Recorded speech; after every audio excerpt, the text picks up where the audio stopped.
नमस्कार, जय हिंद दोस्तों। मैं बिमलेश कुमार आपके अपने यूट्यूब चैनल इवोस अकेडमी पे आपका हार्दिक स्वागत करता हूं, अभिनंदन करता हूं। मैंने आप लोगों के लिए एक मॉडल पेपर बनाया है। इसी मॉडल पेपर पर आधारित 100% क्वेश्चन आप लोगों के एग्जाम में आएगा। तो देखना, आज अपन इस मॉडल पेपर को सॉल्व करते हैं और आप लोगों को भी ये मॉडल पेपर अच्छे से तैयार करना है, क्योंकि एग्जाम में जो क्वेश्चन आएंगे वो सेम इसी आधारित आएंगे। सेम ऐसे के ऐसे सेम तो ऐसे इन क्वेश्चनों पर आधारित ही क्वेश्चन आएंगे। तो देखना, आज अपन इस मॉडल पेपर की शुरुआत करते हैं। ये आप लोगों के लिए एक मॉडल पेपर बनाया गया है। इस मॉडल पेपर के अंदर 11 क्वेश्चन है।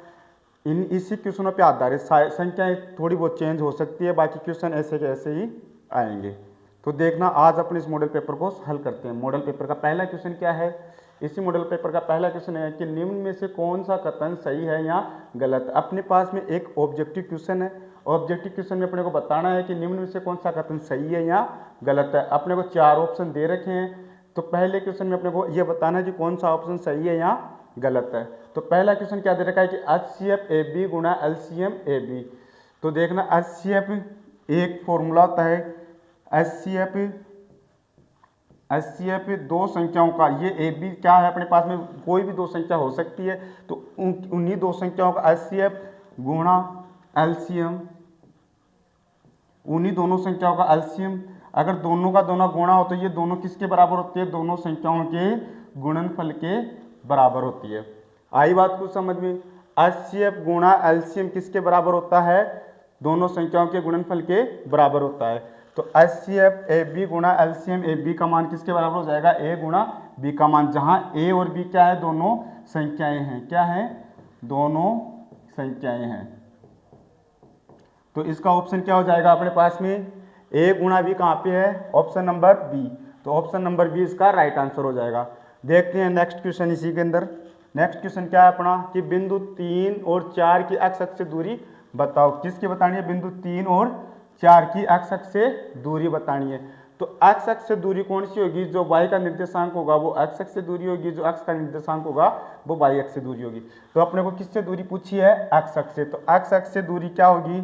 जो y का निर्देशांक होगा वो होगा।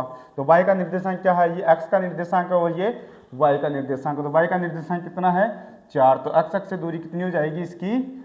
4। ऑप्शन नंबर बी इसका राइट आंसर होगा। देखते हैं इसी में नेक्स्ट क्वेश्चन। नेक्स्ट क्वेश्चन क्या है अपना कि एक द्विघात समीकरण दे रखी है। द्विघात समीकरण 2x + kx + 3 = 0। तो दोनों मूल बराबर हो तो k का मान होगा।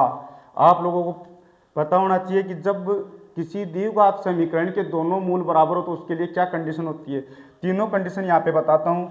नंबर 1, पहली कंडीशन क्या होती है? पहली कंडीशन क्या होती है कि b² - 4ac का मान अगर 0 से बड़ा हो तो दोनों मूल कैसे होंगे? भिन्न भिन्न होंगे। दोनों मूल कैसे होंगे? दोनों मूल भिन्न होंगे। आ गई बात समझ में? अगर किसी द्विघात समीकरण में b² - 4ac का मान 0 से बड़ा आता है तो उसके दोनों मूल कैसे होंगे? भिन्न होंगे। दूसरी कंडीशन क्या होती है इसी के अंदर? b² - 4ac का मान अगर 0 के बराबर हो तो दोनों मूल कैसे होंगे? समान होंगे। दोनों मूल कैसे होंगे? समान होंगे। दोनों मूल कैसे होंगे? समान होंगे। और इसके अंदर तीसरा कंडीशन क्या होती है? b² - 4ac का मान b² - 4ac का मान 0 से छोटा होता है तो मूलों का अस्तित्व है। मूलों का अस्तित्व नहीं होता है, नहीं होगा। अब देखना, अपने पास प्रश्न में क्या बोला है कि यदि द्विघात समीकरण दे रखी है और इसके दोनों मूल कैसे हैं? बराबर हैं। तो जब द्विघात समीकरण के दोनों मूल बराबर होंगे तो कंडीशन कौन सी लगेगी?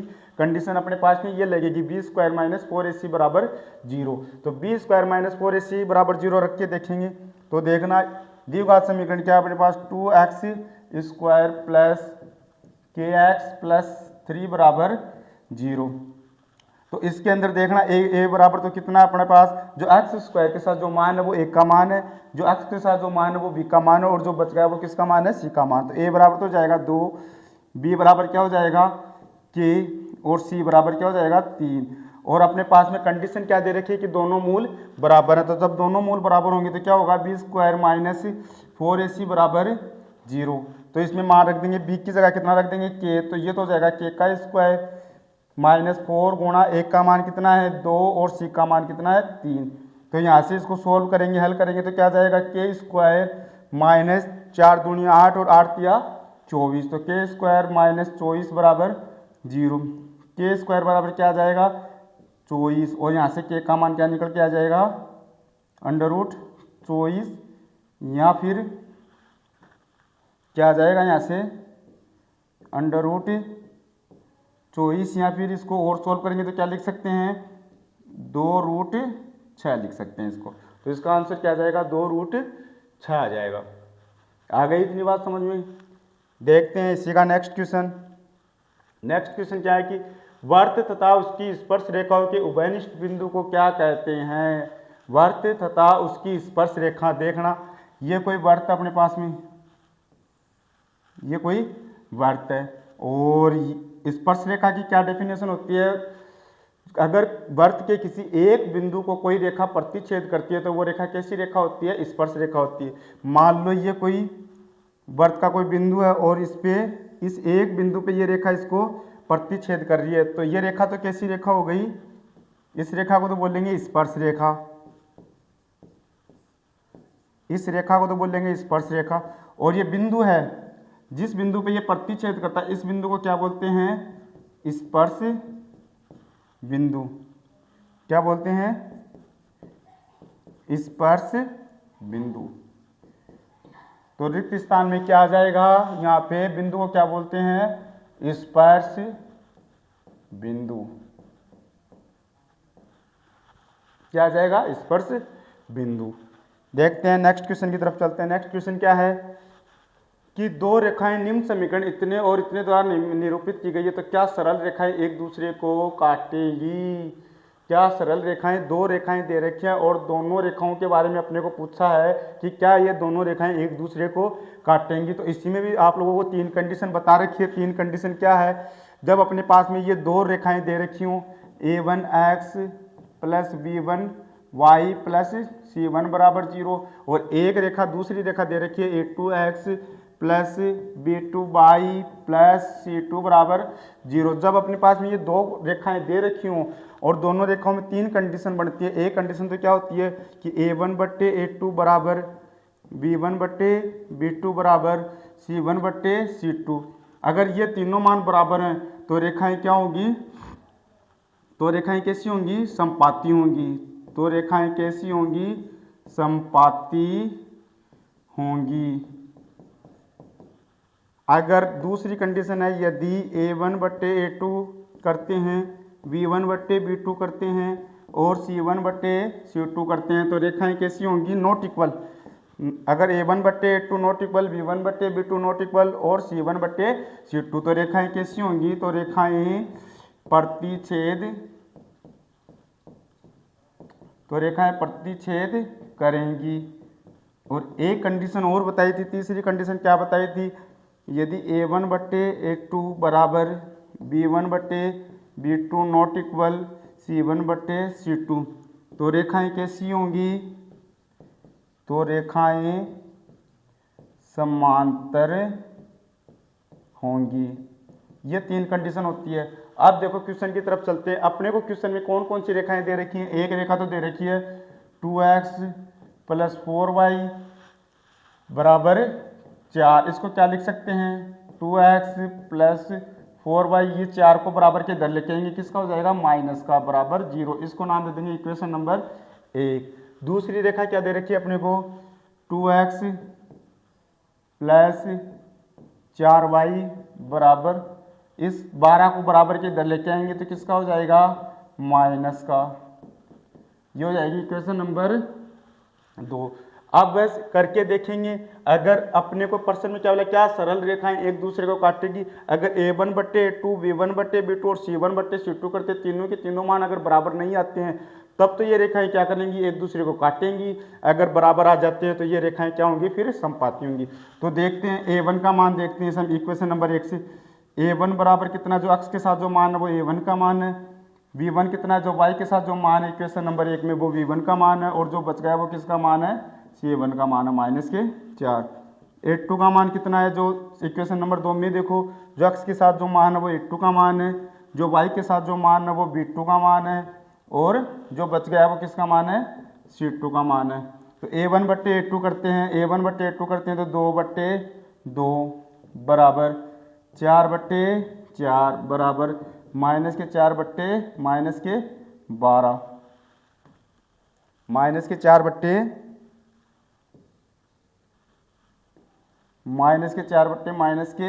ये देखो माइनस माइनस प्लस हो गया, ये देखो यहाँ 1 आएगा, यहाँ भी 1 आएगा, और यहाँ पे 1/3 आएगा। देखो ये दो मान तो बराबर हैं, और तीसरा मान बराबर है क्या, तीसरा मान बराबर नहीं है, तो अपन क्या कह देंगे, ये रेखाएं एक दूसरे को नहीं काटेंगी।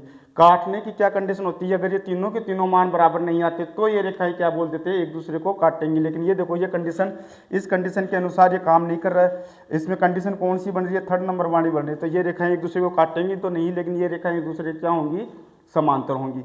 इसी में देखना अपना नेक्स्ट क्वेश्चन देखते हैं। नेक्स्ट क्वेश्चन अपने 6 नंबर का क्वेश्चन है कि त्रिज्या 21 सेंटीमीटर वाले वृत्त का एक चाप के केंद्र पर 60 डिग्री का कोण बनता है, तो चाप की लंबाई ज्ञात करो। चाप की क्या ज्ञात करनी है, लंबाई ज्ञात करनी है। देखना इस वृत्त की त्रिज्या कितनी दे रखी है अपने पास में, वृत्त की त्रिज्या कितनी दे रखी है, रेडियस कितनी दे रखी है, त्रिज्या कितनी दे रखी है 21 सेंटीमीटर, और चाप केंद्र पर 60 डिग्री का कोण बनाता है। थीटा बराबर कितना दे रखा है, 60 डिग्री अंतरित करता है। तो चाप की लंबाई, तो चाप की लंबाई का सूत्र क्या होता है, 2πr थीटा बटे 360। क्या होता है, चाप की लंबाई का सूत्र क्या होता है, चाप की लंबाई का सूत्र क्या होता है, 2πr गुणा थीटा बटे 360। क्या होता है, 2πr बटे थीटा बटे, या फिर इसको ये भी लिख सकते हैं, ये 180 बार कट गया, इसको ये भी लिख सकते हैं πr थीटा बटे 180। अब इसके अंदर मान रख दो, चाप की लंबाई निकल के आ जाएगी। पाई का मान क्या रखेंगे, पाई का मान यहाँ पे रखेंगे 22/7 गुणा आर का मान क्या है अपने पास में 21 गुणा थीटा का मान कितना है, थीटा का मान कितना है 60 डिग्री, तो 60 बट्टे कितना आ जाएगा, 60 बट्टे 180। अब काट दो इनको, 1 0 से 1 0 कट गई, ये कितनी बार गया 6 या 18, ये देखो 7 या 21, 21 से 21 कट गया, तो कितना आ गया अपने पास में 22 सेंटीमीटर। तो चाप की लंबाई कितनी आ गई अपने पास में 22 सेंटीमीटर, क्या निकल के आ गई चाप की लंबाई। देखते हैं नेक्स्ट क्वेश्चन देखते हैं। इसी में अगला क्वेश्चन देखना कि निर्धारित कीजिए कि क्या बिंदु 1, 5, 2, 3 और -2 और -11 संरेखी है या नहीं है।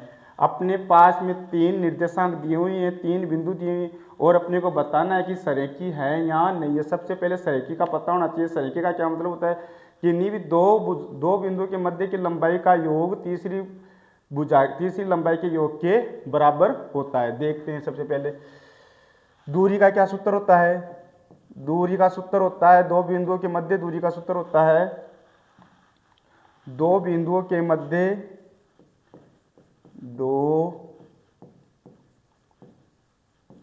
दो बिंदुओं के मध्य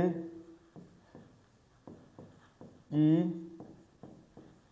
दूरी का सूत्र। दो बिंदु दे रखे हैं, जैसे अपने पास में ये दे रखा है x1 y1 और दूसरा बिंदु दे रखा है x2 y2, तो इनके मध्य की दूरी का सूत्र क्या होता है √x2 माइनस x1 का whole square plus y2 minus y1 का होल स्क्वायर। ये क्या होता है दूरी का सूत्र होता है। अब अपने पास में देखेंगे 3 बिंदु दे रखा है, इनको नाम दे देंगे। a बराबर कितना दे रखा है 1, 5, b बराबर कितना दे रखा है 2, 3, और c बराबर कितना दे रखा है -2 और -11। ये 3 बिंदु अपने को दे रखे हैं, और अपने को ये सिद्ध करना है, निर्धारित करना है कि ये बिंदु क्या है आपस में संरेखी है। तो सबसे पहले क्या करेंगे, सबसे पहले क्या करेंगे, ए बी दूरी निकालेंगे। कौन सी दूरी निकालेंगे, ए और बी। ए और बी के मध्य दूरी निकालेंगे तो कैसे निकालेंगे, x2 माइनस x1। तो ये x1 हो गया, ये y1 हो गया, ये x2 हो गया, y2 हो गया। तो 2 माइनस x2 तो 2 हो गया, -1 का whole square plus y2 minus y1 का, तो 3 तो y1 हो गया, 3 तो y2 हो गया और 5 y1 हो गया। तो 3 माइनस 5 का होल स्क्वायर। इसको थोड़ा सोल्व करेंगे तो 2 में से 1 गया 1 और 1 की स्क्वायर 1 होती है। 3 में से 5 गए -2 और -2 का वर्ग करेंगे तो कितना आ जाएगा, 4। तो कितना आ जाएगा अपने पास यहाँ से निकल के, कितना आ जाएगा अपने पास यहाँ से निकल के, कितना आ जाएगा, √5। दूसरा देखना, BC दूरी निकालते हैं। अब B और C बिंदुओं के मध्य की दूरी निकालते हैं तो वही सूत्र लगा देंगे। इस बार ये x1 y1 हो गया, ये x2 y2 हो गया। तो -2 और -2 का स्क्वायर प्लस -11 -3 का स्क्वायर। अब इसको थोड़ा सोल्व करेंगे तो ये -2 और -2 मिलके कितने हो गए, -4 और -4 का वर्ग करेंगे तो कितना आएगा, प्लस के 16। कितने आएंगे, कितना आएगा, प्लस के 16 प्लस ये -11 और ये -3। तो -11 और -3 मिलके कितने हो जाएंगे, 14। और 14 का वर्ग करेंगे तो कितना आएगा, तो 96। 196 में 16 जोड़ेंगे तो कितना आ जाएगा अपने पास, कितना आ जाएगा, ये 212 आ जाएगा। या फिर इसको और सोल्व करके लिख सकते हैं। और सोल्व करके लिखेंगे तो क्या आएगा अपने पास में, क्या लिख सकते हैं इसको, 53 गुणा यहाँ 2√53 भी लिख सकते हैं। अब AB निकाल ली, BC निकाल ली, तीसरी दूरी क्या है अपने पास में, AC निकालेंगे। AC निकालेंगे तो इस बार पहला और आखिरी बिंदु ले लेंगे। पहला और आखिरी बिंदु क्या है अपने पास में, पहला और आखिरी बिंदु क्या है, -2। AC निकाले तो -2 और -1 का स्क्वायर प्लस -11 और -5 का स्क्वायर। तो इनको करेंगे तो -2 और -1 -3 का स्क्वायर कितना हो जाएगा, 9। ये हो जाएगा 9। -11 और -5 कितने हो जाएंगे, 16। -16 और -16 का स्क्वायर करेंगे तो कितना आएगा, 16 का स्क्वायर कितना आएगा,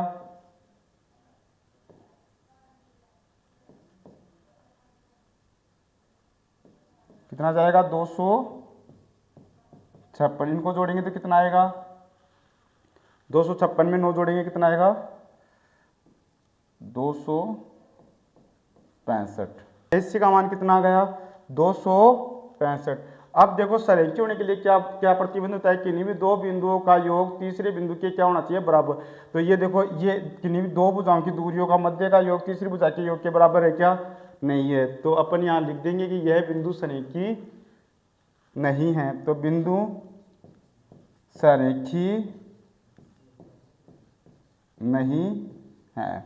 देखना नेक्स्ट क्वेश्चन करते हैं। नेक्स्ट क्वेश्चन क्या है कि किसी कार के दो वाइपर हैं, किसी कार के दो वाइपर जो कभी भी परस्पर आच्छादित नहीं होते हैं, जो कभी भी परस्पर आच्छादित नहीं होते। आच्छादित का मतलब जो एक दूसरे पर नहीं आते हैं। प्रत्येक वाइपर की पत्ती की लंबाई कितनी दे रखी है, 25 सेंटीमीटर।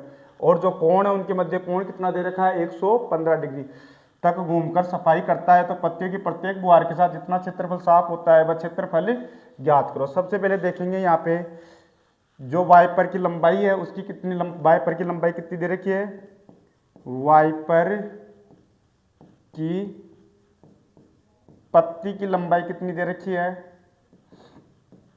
पत्ती की लंबाई कितनी दे रखी है, 25 सेंटीमीटर।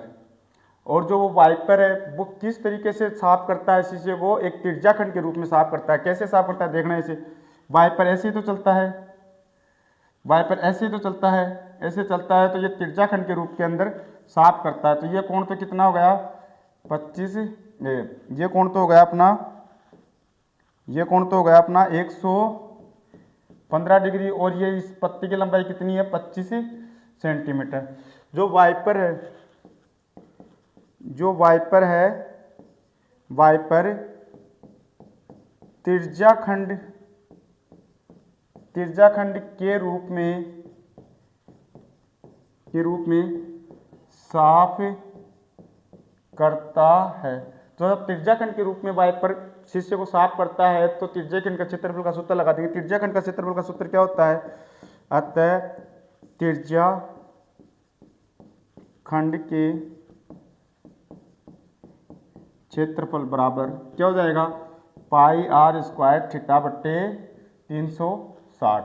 मान रख दो, पाई का मान 22/7। एक पत्ती द्वारा, ये कौन सा क्षेत्रफल है, एक पत्ती द्वारा, एक पत्ती द्वारा कितना क्षेत्रफल वो साफ करेगा, पाई आर स्क्वायर थीटा बट्टे 360। तो 22/7, आर का मान 25 गुणा और थीटा का मान 115/360। सबसे पहले 2 के पहाड़े से काटेंगे, 11 बार कटेगा, और ये कितनी बार कट जाएगा 180 बार। और देखो 5 के पहाड़े से काटेंगे, ये 5 है तो ये 5 बार, और ये 5 3 15, ये कितनी बार कट जाएगा 36 बार। तो ऊपर तो क्या बचा है 11 गुणा 5 गुणा 115, और नीचे क्या बचा 7 गुणा 36। यह जो क्षेत्रफल निकल के आया वो एक पत्ती द्वारा क्षेत्रफल निकल के आया। और अपने पास वाइपर की कितनी पत्तियां हैं, 2 पत्तियां हैं। तो वाइपर की जो दूसरी पत्ती है वो भी सेम कितना ही क्षेत्रफल कवर करेगी, इतना ही क्षेत्रफल कवर करेगी। तो इसको क्या करेंगे 2 से गुणा कर देंगे, क्योंकि ये एक पत्ती द्वारा ज्ञात किया गया क्षेत्रफल है। अपने को दोनों पत्तियों द्वारा ज्ञात क्षेत्रफल को ज्ञात करना है, तो इस क्षेत्रफल को किससे गुणा कर देंगे, 2 से गुणा कर देंगे। तो क्या जाएगा 2 गुणा 11 गुणा 5 गुणा 115/7 गुणा 36। ये कितनी बार कट जाएगा, ये कट जाएगा 18 बार। ये 18 बार कट गया। अब देखना, और ये 18 बार कट गया तो और भी कुछ कटेगा क्या। अब ऊपर वाली संख्या को पूरी को गुणा कर दो, ऊपर वाली पूरी संख्या को गुणा करेंगे तो कितना आएगा 11 पंजो 55, और ये जाएगा 115। नीचे कितना जाएगा 126। ऊपर वाली संख्या में नीचे वाली संख्या का भाग देंगे, तो भाग देंगे तो कितना मान निकल के आएगा 1254.96 सेंटीमीटर स्क्वायर। ये मान अपने पास में निकल के आएगा। वाइपर की दोनों पत्तियों द्वारा साफ किया गया क्षेत्रफल कितना आएगा 1256.96 सेंटीमीटर स्क्वायर। आ गई बात समझ में। इसमें कुछ नहीं करना था। जो वाइपर की एक पत्ती है वो त्रिज्याखंड के रूप में शीशे को साफ करती है, और त्रिज्याखंड के रूप में शीशे को साफ करती है तो पहले एक पत्ती द्वारा जो त्रिज्याखंड का जो क्षेत्रफल जितना एरिया कवर करता है उसका क्षेत्रफल का सूत्र लगा देंगे। और दोनों पत्तियों की लंबाई समान है, तो जब दोनों पत्तियों की लंबाई समान है तो दोनों पत्तियों द्वारा क्षेत्रफल ज्ञात करने के लिए उस क्षेत्रफल को किससे गुणा कर देंगे 2 से गुणा कर देंगे। देखते हैं इसी में नेक्स्ट क्वेश्चन। ये रहा अपना त्रिकोणमिति से संबंधित क्वेश्चन। त्रिकोणमिति से संबंधित क्वेश्चन है, अपने पास दिया हुआ है कोट ए माइनस कोस ए बट्टे कोट ए प्लस कोस ए बराबर कोसेक ए। ये कोसेक ए है भाई, क्या है कोसेक ए -1, और ये भी क्या है कोसेक ए, क्या है कोसेक ए। तो इसके बराबर ये सिद्ध करना है। तो देखो सबसे पहले एलएचएस लेके चलते हैं ऐसे क्वेश्चनों में। एलएचएस लेके चलते हैं। एलएचएस क्या है कोट ए माइनस कोस ए बट्टे कोट ए प्लस कोस ए। सबसे पहले कोट ए का सूत्र लिख देंगे। कोट ए बराबर क्या होता है, कोट थीटा बराबर क्या होता है, कोट थीटा बराबर होता है कोस थीटा बट्टे साइन थीटा। तो ये मान रख देंगे, इस कोट थीटा की जगह सूत्र लिख देंगे कोस ए बट्टे साइन ए माइनस कोस ए बट्टे, नीचे वाले में भी कोट ए का सूत्र लिख देंगे कोस ए बट्टे साइन ए माइनस कोस ए। रख दिया। अब इसको क्या करेंगे, हल कर लेंगे। इसके नीचे एक मान के इसका एलसीएम ले लेंगे, नीचे भी इसी प्रकार एलसीएम लेंगे। ऊपर वाले में एलसीएम क्या आएगा, साइन ए एलसीएम आ जाएगा, तो यहाँ पे क्या बचा, कोस ए माइनस साइन ए कोस ए। इसी प्रकार नीचे वाले में एलसीएम लेंगे, नीचे वाले में एलसीएम क्या आएगा, साइन ए एलसीएम आ गया, तो ऊपर क्या बचा, कोस ए माइनस प्लस साइन ए और कोस ए, नीचे वाला ये आ गया। अब देखो इस साइन ए से ये साइन ए कैंसिल हो जाएगा, क्या बचा अपने पास में, ऊपर बचा कोस ए माइनस साइन ए और कोस ए बट्टे नीचे क्या बचा, कोस ए प्लस साइन ए और कोस ए। ऊपर से क्या कॉमन आ रहा है अपने पास में, ऊपर से कॉमन आ रहा है, कोस ए कॉमन ले लेंगे तो क्या बचा अपने पास में, कोस ए कॉमन ले लेंगे तो क्या बचा 1 माइनस साइन ए, और नीचे से भी क्या कॉमन ले लेंगे, कोस ए कॉमन ले लेंगे तो क्या आएगा 1 प्लस साइन ए। इस कोस ए से कोस ए ये कट गया, बचा क्या अपने पास में 1 माइनस साइन ए, 1 माइनस अपने को सिद्ध क्या करना है, कोस ए की फॉर्म में सिद्ध करना है, तो 1 माइनस साइन ए को क्या लिख सकते हैं 1 बट्टे कोस ए के, और नीचे भी क्या लिख सकते हैं 1 प्लस 1 बट्टे कोस ए। इसमें भी क्या लेंगे, कोसेक एलसीएम ले लेंगे, इसके नीचे एक लगा के, इसके नीचे एक लगा के एलसीएम लेंगे, तो यहाँ ऊपर तो क्या बनेगा कोसेक ए माइनस 1 और नीचे क्या बनेगा कोसेक ए प्लस 1, और यही अपने को क्या करना है, सिद्ध करना है। इसलिए LHS बराबर RHS। ये अपना क्वेश्चन हो गया त्रिकोणमिति का कंप्लीट।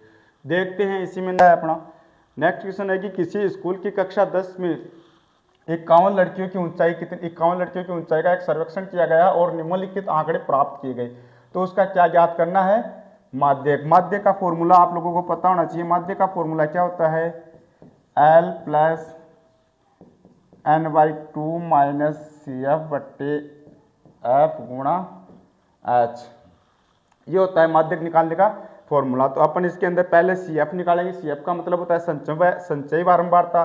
L का मान निकालेंगे, L का मान होता है जो अपन माध्य वर्ग अंतराल लेते हैं उसकी जो निचली सीमा होती है वो किसका मान होता है, L का मान होता है। और H जो माध्यक वर्ग अंतराल जो ऊपरली सीमा और नीचे की सीमा का जो अंतराल होता है वो क्या होता है, माध्य वर्ग अंतराल। F क्या होती है, बारंबारता होती है। जो माध्यक वर्ग अंतराल लेते हैं उसमें जो बारंबारता आती है वह F का मान होता है n/2। ये अपन निकालेंगे। तो इसको निकालने के लिए सबसे पहले एक सारणी बनाते हैं। इसको निकालने के लिए एक सारणी बनाते हैं। सारणी देखो,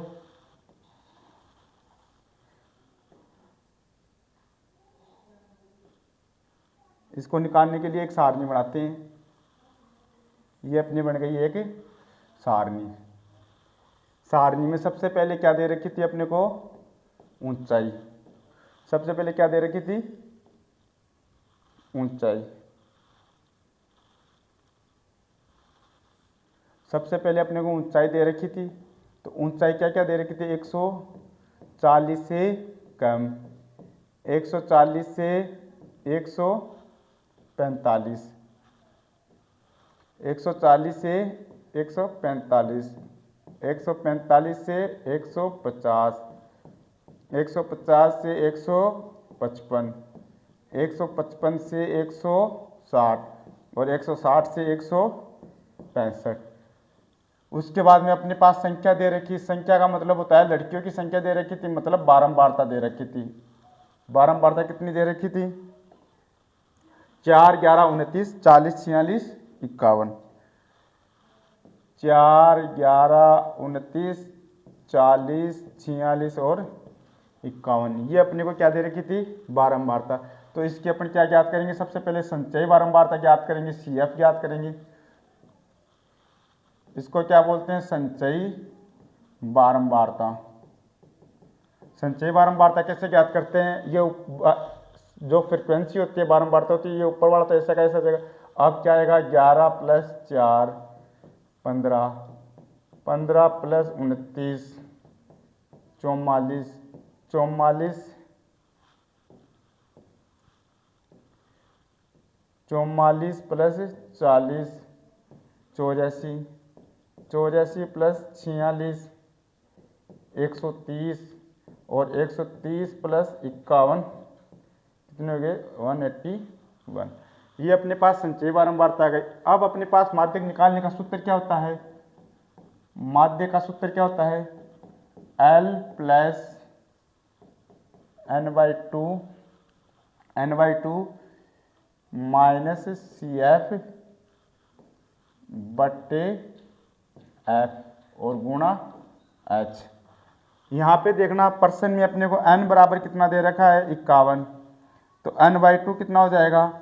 n/2 हो जाएगा 51 बट्टे 2 बराबर 25.5। n/2 कितना हो जाएगा 25.5। अब अपन देखेंगे बारंबारता, देखेंगे कौन सी वर्ग अंतराल अपने को लेना है। तो 25.5 CF में देखो कि ऐसा कौन सा मान है जो 25.5 आ जाए जिसके अंदर, तो ये तो देखो सबसे छोटा का, फिर ये 44, तो इस 44 वाली लाइन में क्या आ जाएगा अपने पास में? ये वर्ग अंतराल लेंगे। इससे जस्ट बड़ी कौन सी है? 44। तो जस्ट बड़ी संख्या कौन सी है? ये वाला अंतराल ले लेंगे इसके अंदर, ये वाला अंतराल लेंगे। तो ये वाला अंतराल क्या हो जाएगा? वर्ग अंतराल। तो क्या हो जाएगा अपने पास में? वर्ग अंतराल तो हो जाएगा अपने पास में 145 माइनस नहीं 145 से 150। तो यहाँ से L का मान कितना निकल के आ जाएगा? इस वर्ग अंतराल से निचली सीमा क्या है इसकी? 145। ये 150 ऊपरी सीमा है और 145 क्या है इसकी निचली सीमा। H बराबर क्या हो जाएगा? इन दोनों का अंतराल कितना है? 5। और CF कितना ले लेंगे? CF देखो इसके अंदर जो वर्ग अंतराल है जस्ट इससे ऊपर वाली संख्या क्या लेते हैं? CF लेते हैं। तो CF बराबर कितना ले लेंगे इसके अंदर? 15। अब सभी मान आ गए, सभी मान को सूत्र में रख देंगे अतः, इसलिए माध्यक बराबर क्या हो जाएगा? L कितना है? 145 प्लस n/2 कितना है? 25.5 माइनस CF कितना है? 15 और H कितना है? 5। और इसके नीचे F कितना दे रखा है अपने को? F कितना है इसके अंदर? 29। अब कितना है? 29। तो ये तो जाएगा 145 प्लस 25.5 में से 15 गए तो कितने बचे? 10.5 गुणा और 145 प्लस 10.5 को 5 से गुणा करेंगे तो कितना आएगा? 52.5 बट्टे 29। और यहाँ से अपने पास कितना मान निकल के आ जाएगा?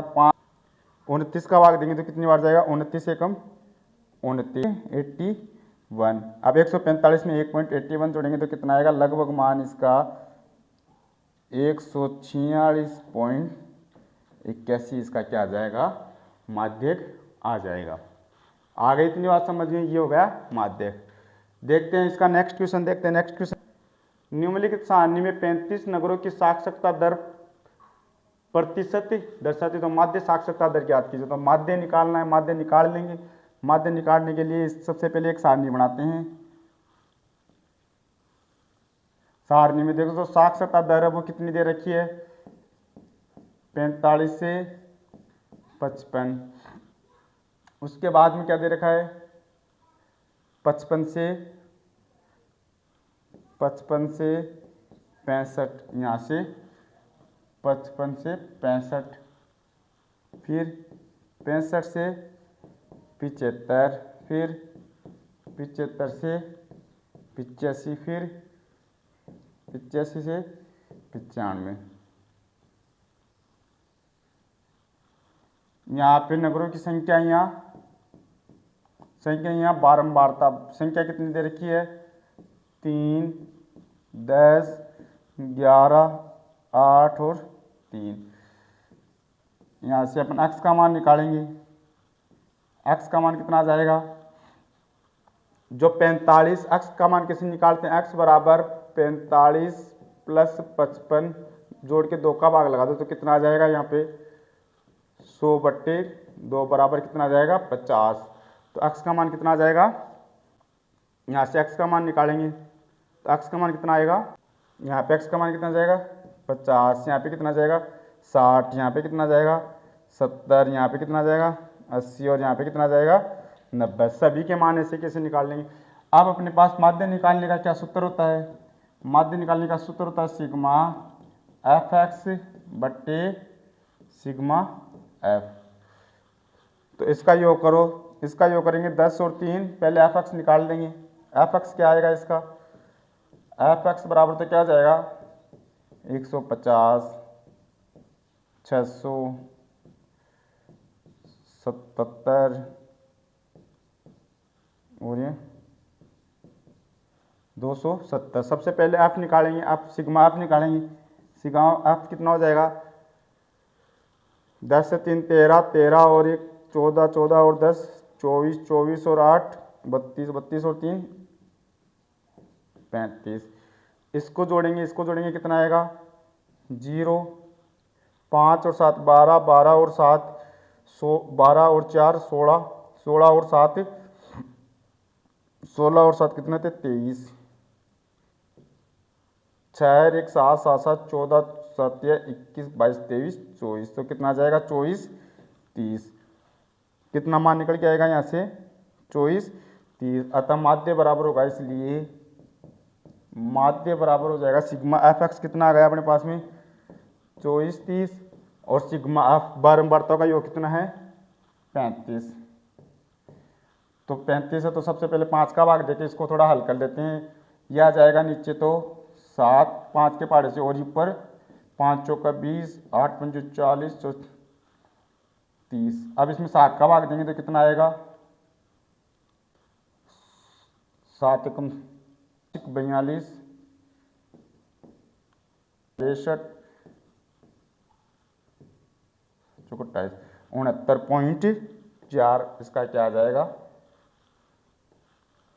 69.4 इसका क्या आ जाएगा आंसर। तो ठीक है प्यारे बच्चों, अपन ने जो ये मॉडल पेपर बनाया था वो मॉडल पेपर पूरा अच्छे से समझा दिया है, पूरे 11 क्वेश्चन कंप्लीट करवा दिए हैं। और इस पर जो मॉडल पेपर बनाया इसी मॉडल पेपर पर आधारित अपने को एग्जाम में क्वेश्चन देखने के लिए मिलेंगे। तो अच्छे से पढ़ो, इस मॉडल पेपर को बार बार देखो, इसको समझो इसमें क्या है और सेम इसी पे आधारित क्वेश्चन अपने को मिलेंगे। मिलते हैं नेक्स्ट क्लास में। जय हिंद, जय भारत।